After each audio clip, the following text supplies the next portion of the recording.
Update. Am I the a-hole for refusing to allow my stepdaughter to use one of my cars and telling her to get a job and buy one instead? Original post. My husband and I have a 5-year-old son together, and he has an 18-year-old female daughter, Sally, from his previous marriage. Sally is an entitled, manipulative young lady who has spent her entire life milking the child of divorce card in order to make her parents feel bad and give her everything she wants. As a result, she is now a lazy adult with poor grades in school, no prospect, no job, and no desire to get a job or do something with her life. Although my husband and her bio mom are both responsible for how she turned out, instead of coming together and working toward helping her do something, they prefer to blame each other and do everything they can to undermine the other. For example, if my husband punishes Sally by not giving her spending money, her mom will immediately throw money at her. If her mom takes her car away as a punishment, my husband will immediately give her his car to use. It's a very strange dynamic they have, and very different from what he has with me. When I asked him why he is so different in terms of parenting my son with me versus Sally with her bio mom, he said I am his wife, and a normal, sane woman he can actually communicate with. Whatever. I feel like they are both wrong, but Sally is not my daughter, and I'm happy I don't have to spend too much time with her. Now that summer break has started, Sally has the most important problem in the world. Her car broke down and she needs one to use this summer to go places, meet her friends, go to parties, etc. Her mom is not willing to give her car because she needs it for work. My husband needs his car to go to work, and neither of them is willing to buy her a new one. So Sally, the genius, found the perfect solution and asked me to give her one of my cars. To be clear, I have 2 cars, a big SUV that was given to me by my employer, and a smaller one that I use when I go into town because it's easier to park. I refused and told her she can't use either of my cars. She insisted and said I don't need 2 cars at the same time, but she needs one to get around. I told her she's free to use public transportation or get a job and buy one herself. Now Sally's going around to my husband's relatives complaining that I am trying to exploit her and send her to work. I had a good laugh about this with my husband's sister, but my mother-in-law claims I could have just refused instead of telling her to get a job. I'm a little confused about what's so bad about telling an adult to get a job. It's not like I sent a 12-year-old to work for her food or anything. Now for the top comments before reading the update. Not the a-hole. Hide your keys. Also, make it clear to all that you will call in the police if a car goes missing, and you will tell them who took it. This OP because from what you've described, Sally wouldn't think twice about borrowing one of your cars. And if the SUV is a nicer vehicle, that is what she'll likely take, especially as her friends will all fit. Make it clear to both her and your husband that if either vehicle is ever missing, you will report it stolen to police and will follow through on pressing charges. If you start getting messages from her family members about how you are trying to manipulate her into getting a job, you need to confirm that as clearly as possible. You are trying to make her get a job and will continue to do so as long as you can. You have the opportunity to erase some of the damage done by her 2 enabling parents. Do not be deterred.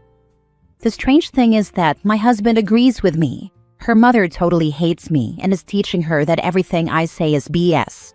My husband's sister agrees with me, and my mother-in-law babies her because she is her first grandchild. But I feel like no one in this situation is doing her a favor.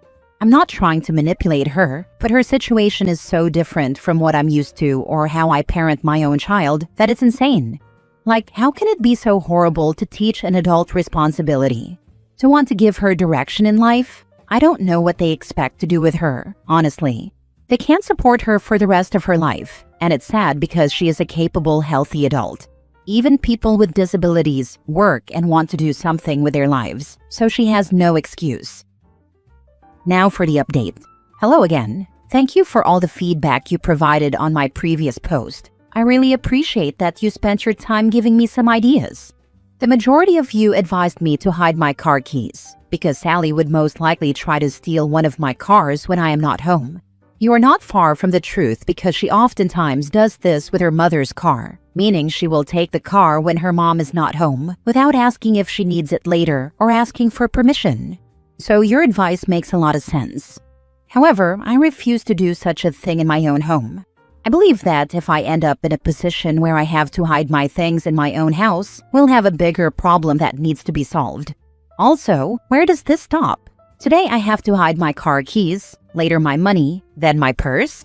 This is not the kind of life I want to have, and it never happened to me as a teenager and young adult.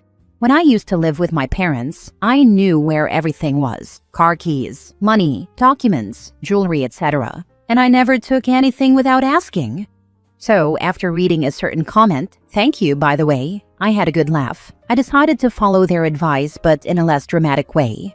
I sat my husband and his daughter down to have a chat. I made it clear in front of my husband that Sally insisted on using one of my cars, and I do not agree with it. Then I told Sally that I know she sometimes takes her mother's car without asking, and warned her not to dare do something like that with my cars when I am not home, because if she does, I will call the police and report the car stolen. She was shocked and asked me if I would stoop so low as to report her for stealing, just for a car that I don't use or need anyway. I told her it's not me who would stoop so low, but her. Because taking something that does not belong to you, especially after being told no, is the clear definition of stealing. So yes, I would report it. I think for the first time in her life she understood there will be consequences for her actions, and she did not protest further.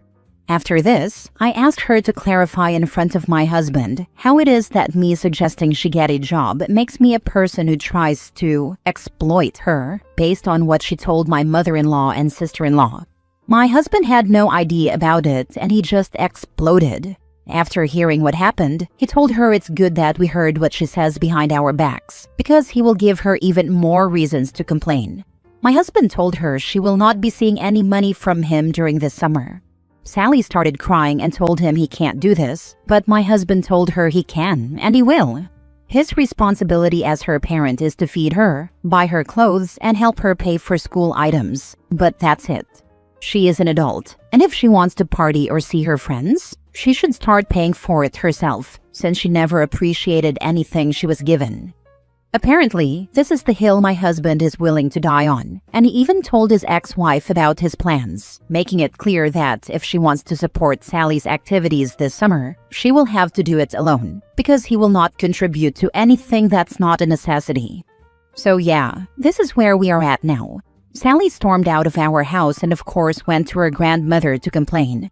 But I am waiting. If mother-in-law opens any discussions about it with me, I will make it clear she is free to support Sally as much as she wants. We are not stopping her. Good to hear a spouse supports you. Not always the case. It's great he's finally holding her accountable. Tough love is sometimes necessary. I read a similar story where the mother-in-law is always enabling OP's daughter's behavior. She's a few years younger than your stepdaughter. I think she's like 14. She vapes, sneaks out, steals, you name it. And mother-in-law is always there giving her 2 cents. And of course, it's always something the OP did wrong, because she raised 3 rowdy boys and never had this issue. Until one day OP had enough and decided that it's time her daughter moves in with the self-proclaimed Mother of the Year. Guess how long it lasted? Barely 3 days. OP had her mother-in-law on mute. She received voicemail after voicemail of her mother-in-law crying because she couldn't take it anymore. OP took her sweet time, of course, to collect her daughter. Not a peep from mother-in-law since. If your mother-in-law and sister-in-law is gonna enable her, then maybe it's time they take her in and see how they do. Next story. Am I the a-hole for asking my mother-in-law to be my backup birthing partner over my dad's wife? My dad, 50s, started dating his wife, Fran, 50s, when I, 30 female, was in college. From the beginning, she was too much for me. The first time I met her, she asked personal and intrusive questions about growing up without a mother and how I handled becoming a woman with only a man in the house and mostly men in my extended family. My dad was like, "Oh, she's just so excited to meet you, and she's looking forward to helping you in a female or motherly mentor role." I explained to her a couple of times in those early meetings that I wasn't comfortable sharing personal stuff with her because we didn't even know each other. She told me she knew me better than she knew herself, and that I didn't need to stress about not having a mom anymore because she was there and would never falter in her new duties. I explained to her that she had none, and that I was an independent adult who no longer lived at home. But she didn't listen to any of it and did what she wanted. She wanted to have a sex ed talk with me, and I didn't visit my dad for a solid 8 months after her attempt. And not just because she tried to have a talk like that with me, but because she would not take no for an answer. Our relationship has always leaned very one-sided. She loves me, wants to be a part of my daily life, wants us to hang out, and for me to let her mother me, while I always have to psych myself up to see her, and I do not enjoy a moment of it. She has become very jealous of my mother-in-law too. I met my mother-in-law when I was 20, and she was a real sweetheart. Our relationship has become incredibly close over the years. When my husband and I were planning our wedding, she was incredibly helpful and supportive, and went for a walk with my dad's wife a number of times when she was trying to intrude, and wouldn't take no for an answer or when she was trying to cling to me. Mother-in-law stepped in enough times that we gave her a thank you gift after the wedding was all over. There's other stuff I could get into, but I don't want to make this a super long post. The issue we're having now is this. My husband is sensitive to blood and could pass out or become unwell during my labor. He's trying to work on improving this, so it's not an issue when I give birth to our first child. So we wanted to have a backup birthing partner for me, and I asked my mother-in-law, who said yes. She's the kind of supportive person I would want because she listens and would never try to force anything on me. My dad's wife is offended I chose mother-in-law for this. She and my dad are planning to stay at an Airbnb for an extended period before I give birth and for a while after, and because of this, she feels she should be the person I ask, as the actual mother figure in my life. I said nothing about her reaction, and I'm ignoring all her attempts to bring this up to me. I ignored my dad when he brought it up to me too.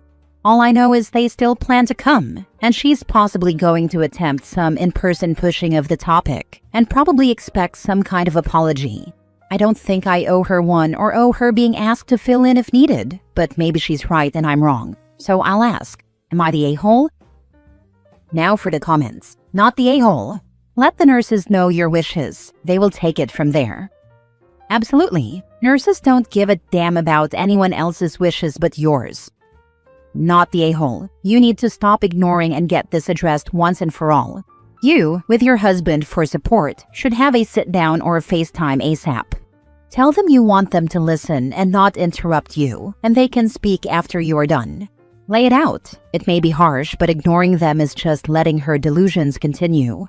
Dad, I am happy that you have found someone to make your life more full. Understand that Fran is your wife, and only your wife. I am respectful of that and will always be respectful to her, as long as I receive the same courtesy. You have failed me by not correcting Fran's intrusive behavior, and we will no longer tolerate it. You need to do better if you want to have to remain fully in mine and my family's lives. If not, we may need to limit our interactions. Fran, I appreciate that you make my father happy. You are only my father's wife, and will only ever be his wife. You are not a mother figure, and I will never see you as that. Your continued intrusive behavior has made me want to avoid my own father. Before the resentment grows to unbearable levels, you need to step back and understand your role as my father's wife only. You may or may not want to bring in your expected relationship level with your child. You will not be a grandma, or she may, your call. I am sorry you are going through this, but you have to be strong now, or they are going to stomp all over you when you are postpartum and beyond. Congratulations on the coming of your new child. I hope it goes easy with whomever is your support. I was honestly planning to wait a while before seeing them anyway, since I know nothing I say will sink in. The only way to really ensure that kind of peace is to go no contact, and I'm not ready for that with my dad yet. That might be a point I reach, but it's less stressful for me to ignore and not see them until I'm ready. Last story. Am I the a-hole for punching my mom's boyfriend after he shoved my dog off the couch so aggressively it landed awkwardly on the floor, whimpered in pain, and couldn't stand on its leg afterwards? My mom's boyfriend, male 40s, does not like dogs. He doesn't have a phobia or anything. He just does not like them, and has said so himself. He came over and him and my mom were sitting next to each other watching TV while I, 19 male, was on the other couch just playing on my phone. He got up to go to the bathroom and my dog jumped on the couch and sat where he was sitting. When he came back and noticed that the dog took his spot on the couch, he shoved it so hard it fell on the floor, yelped and whimpered, and couldn't get up on its leg. It was a very hard shove and it all happened so fast. But when I registered what just happened, I stood up, quickly walked up to him and punched him as hard as I could, and then gently picked up my dog. My mom yelled at me asking me what's wrong with me, while her boyfriend got all up in my face swearing at me and threatening to beat me up. But my mom got in between us. I took my dog to the vet and he had a broken leg and needed surgery. I had to use all the money I've been saving up to make the surgery happen. My mom did not even contribute a penny. Despite all this, she is still mad at me for punching her boyfriend and doesn't understand why I acted that way over a dog. She wanted me to apologize to him, but this is the hill I will die on. Not the a-hole. Tell him you'll report him to the SPCA if he doesn't cover the bill. I would make him cover the bill and then report him. Screw him and people like him. Time to move out, bud, for your safety and your health and the health of your pet. Do you have any family that can help? I wish I did. This incident and other ones in the past, where my mom took his side even when he was wrong, is the reason I've been saving up to move out. But with everything that happened, that's not going to happen anytime soon. Then move out and figure out how to pay for it later. That's the advice I wish someone gave me as a 19-year-old. I'm giving it to you now. When your mom finally gets around to calling, don't answer. She has made her choice, and until this runs its course, she's not choosing you. If only I could. It's literally impossible for me and my pup to move out right now. I now have less than $200 to my name. I have no choice but to start saving up again from scratch. I won't look back once I am out, though. Not the a-hole. Pets are family. I would sue him and call the cops. I don't play with animal abuse. She needs to apologize to you or ties would be cut off. True, and right now my dog is more family than my mom is, with the way she has been acting. I thought about that, but I assaulted him. And also suing would probably require money that I don't have. It could be considered self-defense if you got up and hit him in the face, because you thought he was going to continue to hurt your dog, so you just acted on instinct to protect your dog.